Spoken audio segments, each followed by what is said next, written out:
Porter, Jalon mentioned that the takeaway from Tuesday was not only the physicality, but really valuing each possession. Just maybe for your perspective, how much was that the takeaway, and how much has that been an emphasis this week? Yeah, it was. I mean, you got to be on your A+ game to beat Auburn at Auburn, and we weren't. And a lot to do with them. They make you not have your A game. Obviously, the physicality, the length was daunting, but we've played that, and I think there was a key turning point. I think it was a 12-point lead, and which is manageable. You're in striking distance, and they missed 2 free throws. We gave an offensive rebound. They hit a 3, come down, miss a layup. They come down, another offensive rebound 3, and it just went to 18. And I think that just kind of it was a gut punch. That was a turning point because I thought we were battling back and forth. Not that we were playing great, but we were battling, and it's just really, really good team.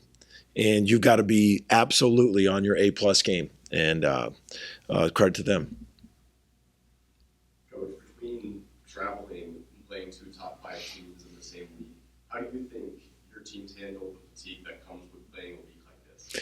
I think I was just talking to somebody else about that in the media about, the physical fatigue, everybody's going through it. It's just how you're going to handle the mental fatigue, the mental stress and the mental of just it's an elite game every game. And coming back, getting yourself up, you get down after a loss and you got to pick yourself back up. You're very high after a win. You got to get grounded. It's the mental fatigue to me that's way more than the physical fatigue. I mean, the physical fatigue we've all managed in our careers. You've managed it. Days off, lighter practices, less reps. We've all managed the physical fatigue. This is daunting. And I think every coach in this league will tell you that. It's the mental fatigue of just one game after another, the best of the best. Well, I'm curious what you think about Tennessee. They're down by 12 against Missouri. Milic and Ziegler just go crazy, and they score so quickly. Talk about trying to stop that offense because they overcame 12 and then routed that game. Yeah. So they, you have to be, they wear you down defensively by how much pressure they put on you defensively and how physical. So they wear you down, and then they wear you down offensively. They're one of the best teams at wearing you down on both ends because you are going to have to go through 10 screens of possession. They're going to screen you, motion, not move. They got shooters that can catch and shoot. So they wear you down on both ends. And then when they get hot, when Ziegler was hot. Milicic, you got to keep off the glass. They got different ways to get you. Okpara was one of the best lob guys. Chasnier is one of the best shooters. Ziegler's one of the best, quickest guys getting the paint and spraying it. So they got a lot of different guys that can get you, but they wear you out on both ends. Porter, it seemed like Luke had some positive minutes for you the other night, 2 threes in the first half and getting 6 rebounds. Just how encouraging was that? The 6 rebounds were really encouraging. We talked about that against how he had that against Arizona. And his confidence is growing. Our confidence is growing, and it's just the physicality.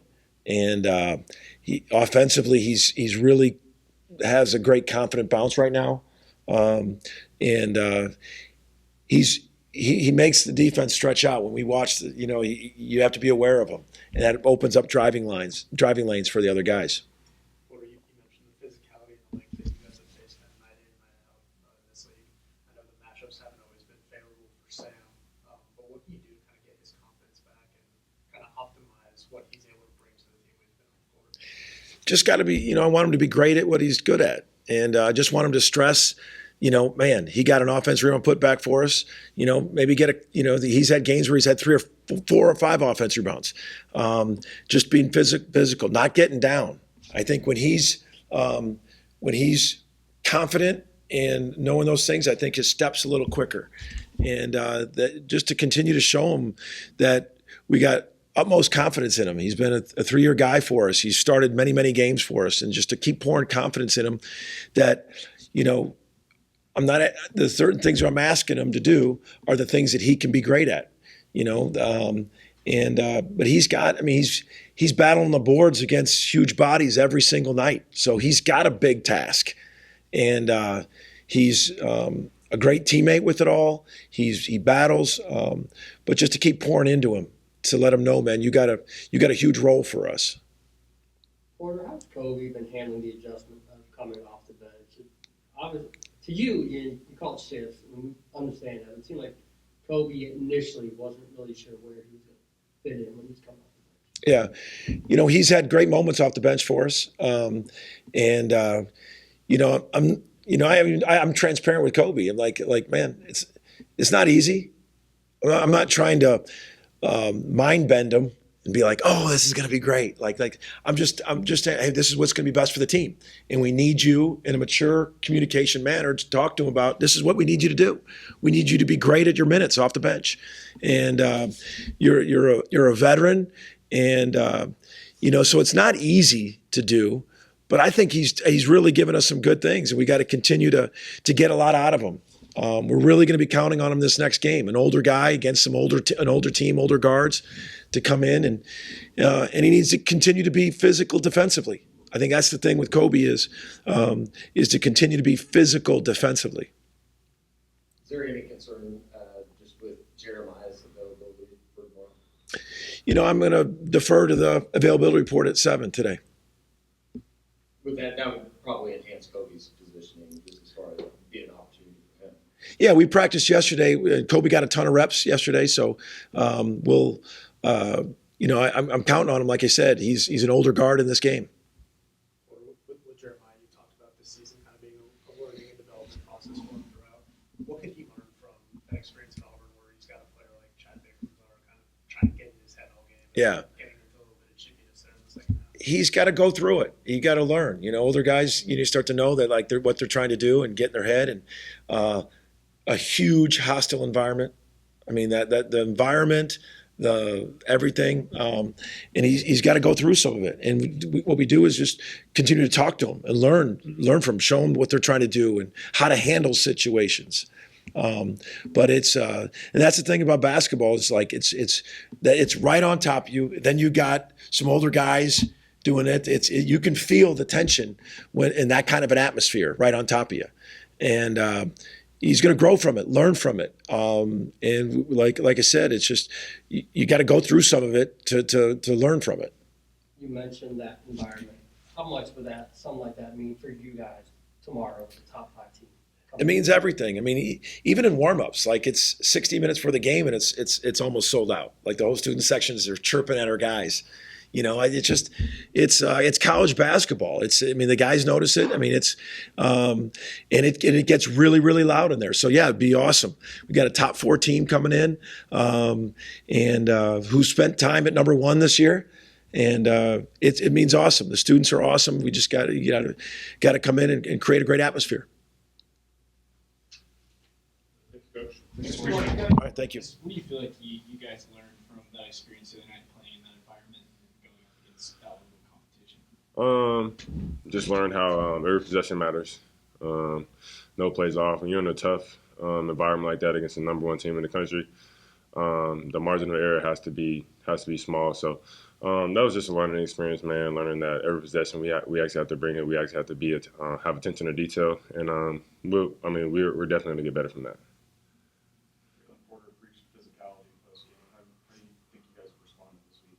I think we responded well. We're a team who, just like I said, we're going to be the best team in the country at getting better. So we watched film, looked ourselves in the mirror, and took what we had to take from that game as far as the physicality standpoint. And what we took from that game is we're gonna bring it to the next game to Tennessee. So yeah. You mentioned Tennessee. What stands out to you about them? They're a very, very physical team. They got a lot of good players over there. Great coach, great offense. So they're going to be a great competition, great opponent for us. This will be a game that we'll be able to build on our offense and also build on our defense and a physicality standpoint. Between having to travel and playing 2 top 5 teams in the same league, just how taxing is that physically and mentally? It's actually exciting. That's the beauty of the game. I mean, I love it. I love being able to travel, going to play away games in those type of environments, and then come back and have another chance to get a quad 1 win. It's exciting, man, and that's kind of the beauty of the game and the beauty of this league. So I'm excited. When you look at Tennessee, what do you see? I see they have great guards, great big man, a great offense. and they have great schemes, and they're a very, very physical team. So we're gonna have to bring it, yeah, that's what I see from them. Jalon, I know you're about the team first, but to be recognized as one of the top 10 small forwards, what does something like that mean to you? It's a blessing. God has shined His light, His love, and His grace over my life and my family's life. So it's just a blessing to be named a top 10 candidate, and I just give all thanks and all glory to God. Jalon, it seems like Luke has really come along in the last few games, shooting the ball for you guys. What's it been like just seeing him continue to step in and find ways to contribute? It's amazing actually seeing Luke come out of his shell. 'Cause I know he's a lot to himself, but he cares about all of us. He cares about this team, and he cares about getting better. He's in the gym every day working to get better, and I love Luke, and just to see him go out there and contribute and be productive, it's amazing. How tough has some of these matchups been for Sam in SEC play? I know you guys are generally undersized compared to a lot of the teams that you're seeing, but Sam's having to go out there and guard some of the best big men in the country night in and night out. Yeah, I think that's just his league. As far as the bigs, guards, the wings, it's going to be a dogfight every night. And Sam is one of our tougher guys on this team, and he brings it every day. So I don't think it's been tough, but I think it's also been exciting for Sam just to have those matchups every night and to go out and showcase his game and to go out and compete in the top league in the country. So that's what I think. Anything else for Jalon? Thank you, guys. Yep. Their 3-point, they were 10 out of 15 against Missouri the other day. You guys are really pretty good nationally about stopping the three. Talk about trying to defend Tennessee's three. Yeah, Tennessee did. They went on a hot run, especially their guards, Chaz Lanier and Ziegler. Going on a run like that, hitting shots like that, you just got to be, disciplined and, be able to get down and be in transition defense mostly. And, just trying to run them off the three, force them in close shots. That'll probably be most of the game plan. Duke, we're halfway through conference play. I know you played a lot of ball. Has this been a tough adjustment for you going through this type of conference grind, or has it been okay for you? Yeah, playing at the highest level, it always be a big adjustment. But no, it haven't been much of a grind. It's just been, just everybody trying to figure everything out. Like even the whole team, we moving from Big 12 to SEC. Like me coming from different schools and stuff like that. So I just feel like it's just a big adjustment, and is everything gonna work out? After watching film from Tuesday and going through practice this week, what's something that you think you guys can kind of hang your hat on from Tuesday night and carry into Saturday? Toughness and rebounding. I mean, we've been talking about rebounding all year, but we've been making a big emphasis on it. And I just feel like the tougher team always wins. So we're gonna go out there. We're gonna punch first, and we ain't gonna worry about the scoreboard. We're just gonna focus on what happened and focus on us. Duke, it seems like Luke kind of has taken some steps forward the past few games, hitting some shots for you guys. How encouraging has that been to see just him finding a role? Oh man, that's big time for Luke, and it brings a lot to our table because Luke he's like 6'11", so when you got a 6'11" guys out there that can step out and hit threes, they bring a lot of versatility and bring the bigs out for us and help us attacking. We can start the dominoes and get everything going. But Luke's been on and off for us the whole time, but like he showed big splashes like in Atlantis, and so he shows that he can always step up and be there for us anytime. So Luke is a big X factor for us. Question for Duke. Thanks, Duke. All right, thank y'all.